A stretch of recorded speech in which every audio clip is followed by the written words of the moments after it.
Bonjour. Alors moi, connaissant donc le fait que vous soyez un acteur qui multipliez les rôles, les facettes des personnages que vous interprétez, moi j'aimerais savoir, puisqu'on a la chance de vous rencontrer ici pour un hommage, comment vous choisissez vos rôles et quelle est votre implication dans les personnages, parce qu'en même temps vous alternez les bons et les méchants. Donc pour vous, jouer la comédie, je sais que c'est sûrement quelque chose qui depuis le début vous hante, vous avez cherché, vous avez travaillé ce jeu d'acteur. Comment vous procédez, tout simplement?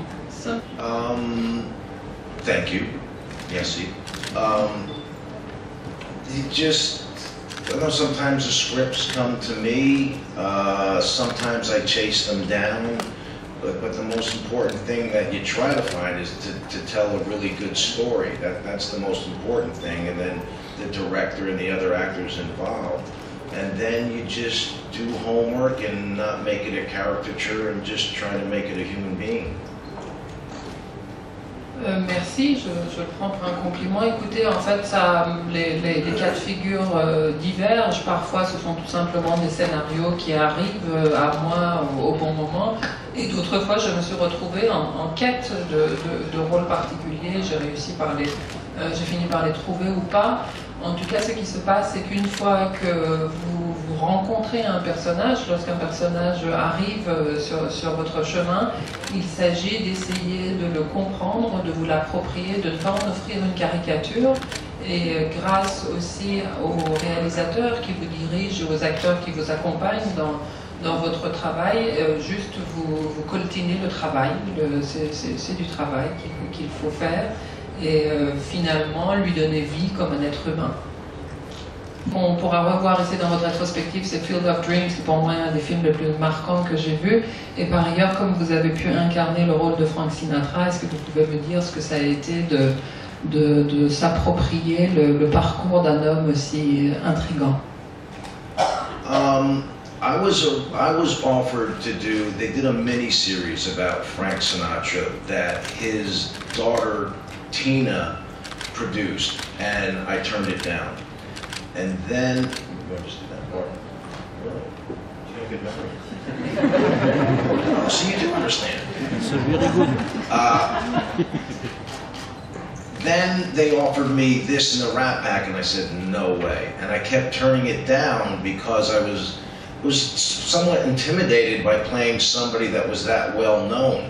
I mean, the only thing that I have in common with Frank Sinatra is we're both from New Jersey and we both curse. That's about it.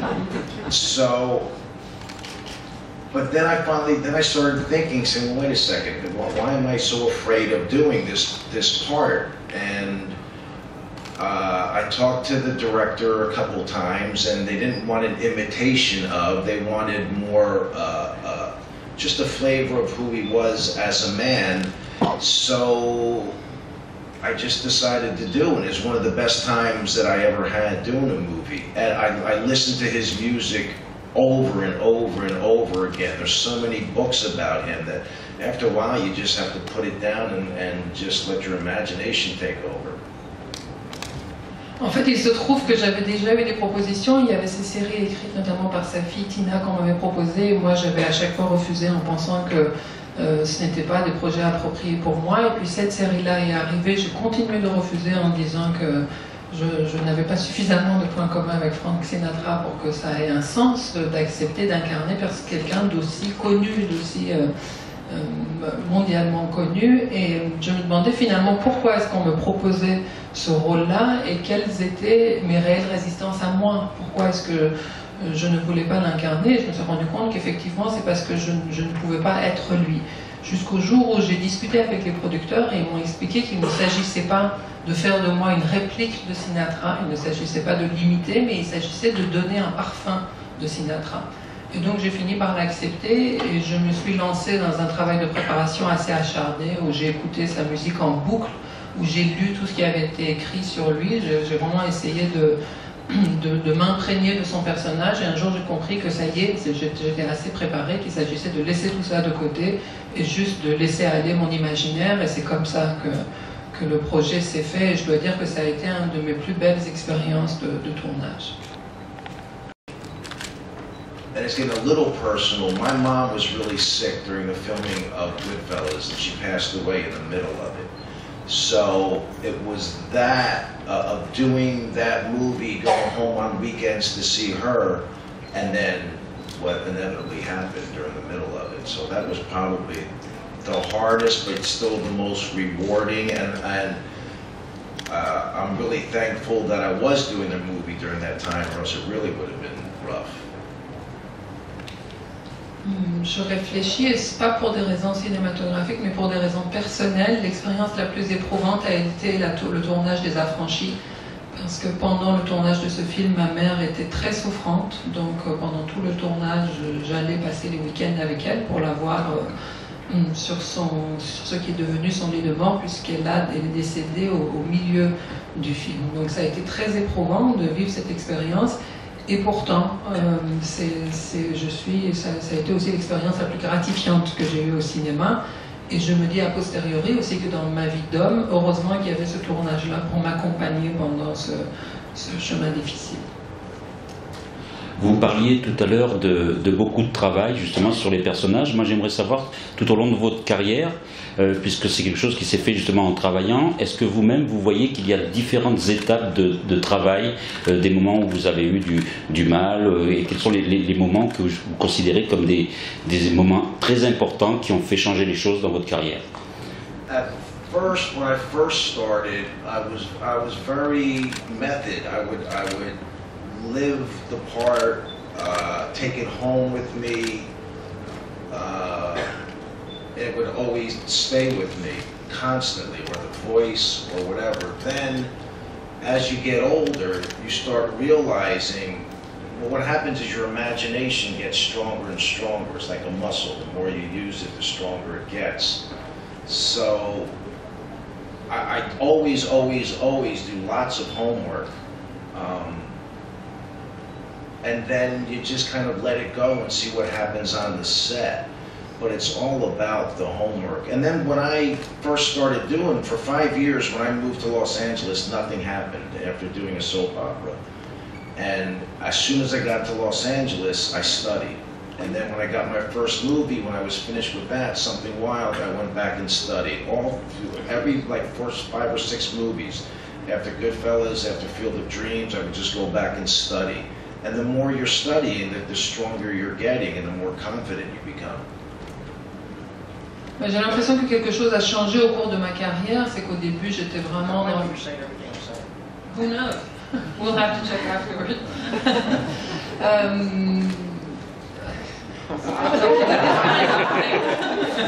Just wait and see. Donc ça a évolué en fait dans le cours de ma carrière, parce que quand j'étais jeune, j'étais vraiment dans la method acting, donc je vivais avec le rôle, je l'emportais chez moi, je vivais avec le personnage, même sa voix m'accompagnait et me hantait. Et je crois que c'est tout simplement un manque de confiance en soi. C'est parce que l'imagination, comme n'importe quel muscle, est quelque chose qui s'entraîne et qui se travaille. Et au fur et à mesure que votre imagination devient plus forte, avec l'âge, vous finissez par acquérir une sorte d'assurance qui vous permet peut-être de se reposer davantage sur vos propres acquis. Non pas que ça vous dispense de travailler toujours autant. Moi, j'ai continué vraiment d'être quelqu'un qui travaillait beaucoup, mais peut-être ensuite, une fois que le travail était fait, d'arriver sur le plateau et avoir confiance en soi et se laisser aller à la vie que l'on donne au personnage. Mais ça m'a accompagné quand même pendant toute ma carrière. Au début, quand je suis arrivée à Los Angeles, je jouais rien, on me proposait que des feuilletons et rien de très intéressant. Et c'est vraiment en m'acharnant et en bossant que j'ai eu un film comme Fields of Dreams, c'est ça, je ne sais plus le titre français, quelque chose avec rêve. Et ensuite, ça a été la même chose. Je suis retournée, je me suis remis au boulot pour Les Affranchis. Après Les Affranchis, pareil, je suis encore retournée à vraiment travailler, à lire et à étudier le travail d'acteur. Donc c'est vraiment toujours de cette façon-là que à force d'un travail acharné, on arrive à progresser dans ce métier, mais peut-être en fur et à mesure de l'âge, en gagnant plus de confiance en soi. I never ever wanted to act. It came time to go to college. There was subject. I was just going to take liberal arts. I was going to take some subjects, and what I would have to take was math and history. So right next to the liberal arts was for the drama department. So I stepped over and said, all right, I'll be a drama major and just mess around for a year.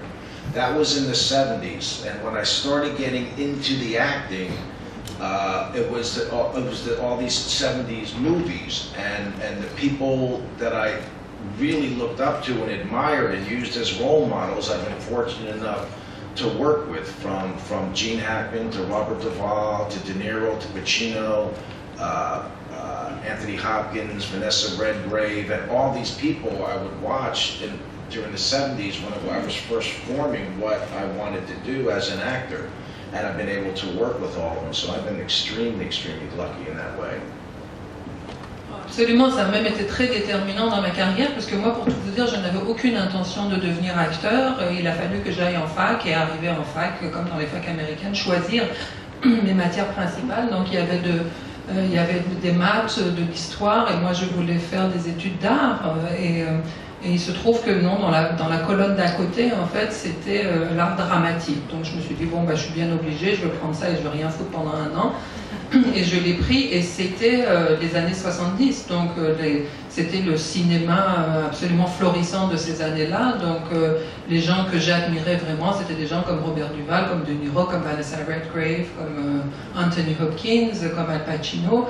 Et je les voyais, ils me nourrissaient, et c'est vraiment eux qui m'ont, en quelque sorte, à leur insu, montré le chemin et donné le goût de ce métier-là. Et par chance, j'ai eu effectivement le bonheur de travailler avec ces personnes qui ont été des mentors sans le savoir. I think I was a little too precious about what I picked and what I didn't pick. And then I realized I'm an actor and I really like acting, so if it's 3 bad guys in a row, it's 3 bad guys in a row. I just did a movie where I played a preacher that just came out this past weekend in the States, and I just loved doing that because it was different. The mean one was God. If you've read that Old Testament, oof. So yeah, you try to vary it up. I mean, before that, I did a Muppet movie where I was dancing with Danny Trejo and the Muppets. So you know, it's true we were in prison, but it wasn't for mean stuff. So yeah, I always wanted to be the main character. Always. That's why I get so mad at them, because they're the main character and I'm not. That's why I get mad. It's just part of the business. You know, I'm going to be 60 at the end of this year, so things definitely change. The type of scripts that they're doing now. You gotta remember. Est-ce que les rôles de méchants que vous avez joués sont ceux que vous tenez, ou est-ce que n'importe quel scénario de qualité pourrait vous tenter? Il a dit en fait, en l'occurrence, ceux que vous citez comme Iceman, ce sont des rôles de méchants que j'aime bien, parce que je ne suis pas méchant, parce que je suis un pauvre type gentil.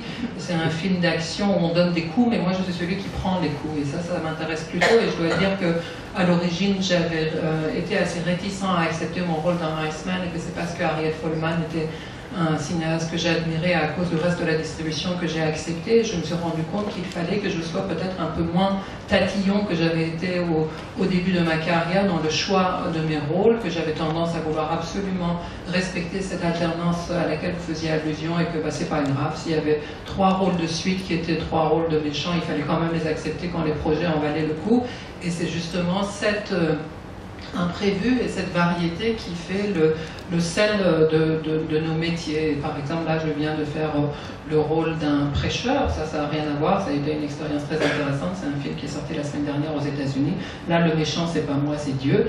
Et juste avant, c'était un film de marionnettes où je dansais. Donc c'est ça qui est chouette. Et moi, je vais avoir 60 ans l'année prochaine. Le cinéma américain et mondial est en train de vraiment changer. Donc c'est intéressant aussi de suivre cette évolution-là. Donc c'est dans cet esprit que